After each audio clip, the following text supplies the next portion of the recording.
2025 India के लिए एक मुश्किल साल रहा है। पूरे देश में हमने कई डिजास्टर देखे हैं, कुछ अचानक और शॉकिंग, तो कुछ कुदरत की अनप्रेडिक्टेबल पावर की एक हार्श रिमाइंडर। सबसे डेवस्टेटिंग डिजास्टर से शुरू करते हैं। 12 जून को एयर इंडिया फ्लाइट 171 लंदन जाने वाली फ्लाइट अहमदाबाद से टेक ऑफ के तुरंत बाद क्रैश हो गई। प्लेन एक क्राउडेड रेजिडेंशियल एरिया में गिरा और एक कॉलेज हॉस्टल से टकरा गया। प्लेन में सवार 241 लोगों की जान चली गई। साथ ही जमीन पर कम से कम 9 लोग मारे गए, जिनमें कई मेडिकल स्टूडेंट्स भी शामिल थे। मिराक्युलसली एक पैसेंजर के बचने की खबर है। यह इंडिया के इतिहास के सबसे बुरे एविएशन डिजास्टर्स में से एक बन गया है। बस कुछ दिनों बाद 15 जून को महाराष्ट्र के पुणे जिले में ट्रेजेडी हुई। एक वेल नोन लोहे का पुल जो नदी पर बना था और टूरिस्ट्स के बीच पॉपुलर था, कई दिनों की भारी बारिश के बाद ढह गया। 2 लोगों की मौत हो गई और कम से कम 32 लोग घायल हो गए। नदी में तेज बहाव होने के कारण रेस्क्यू टीमें अभी भी उन लोगों को ढूंढ रही हैं जो करंट में बह गए थे।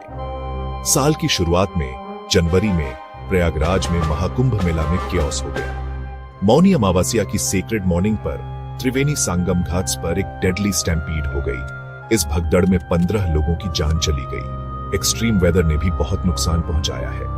अप्रैल में सीवियर स्टॉर्म्स, ओले और बिजली गिरने से बिहार, उत्तर प्रदेश और झारखंड में कम से कम 47 लोगों की जान चली गई। जून तक नॉर्थ ईस्ट में लगातार बारिश, तेज हवाएं और बड़े पैमाने पर बाढ़ आई।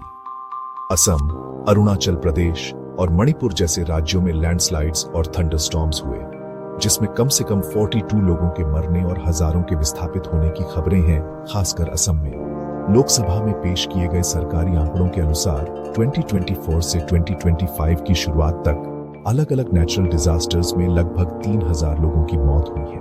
हिमाचल प्रदेश, मध्य प्रदेश और केरल जैसे राज्यों में सबसे ज्यादा कैजुअल्टीज हुई हैं। और भी बहुत कुछ है।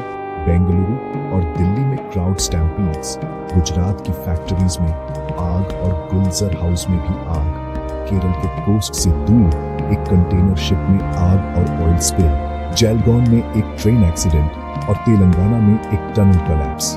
इन ट्रेजेडीज का पूरा स्कोप अभी भी सामने आ रहा है। कुछ मामलों में कैजुअल्टी नंबर्स अभी पूरी तरह से कंफर्म नहीं हुए हैं। इन घटनाओं की फ्रीक्वेंसी और स्केल सीरियस चैलेंजेस को उजागर करती है।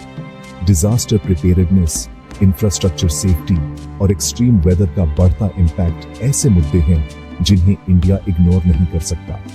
जैसा कि ये रिपोर्ट्स दिखाती हैं, रोबस्ट सिस्टम्स और ज्यादा पब्लिक अवेयरनेस की जरूरत कभी इतनी अर्जेंट नहीं रही। Stay informed, stay safe.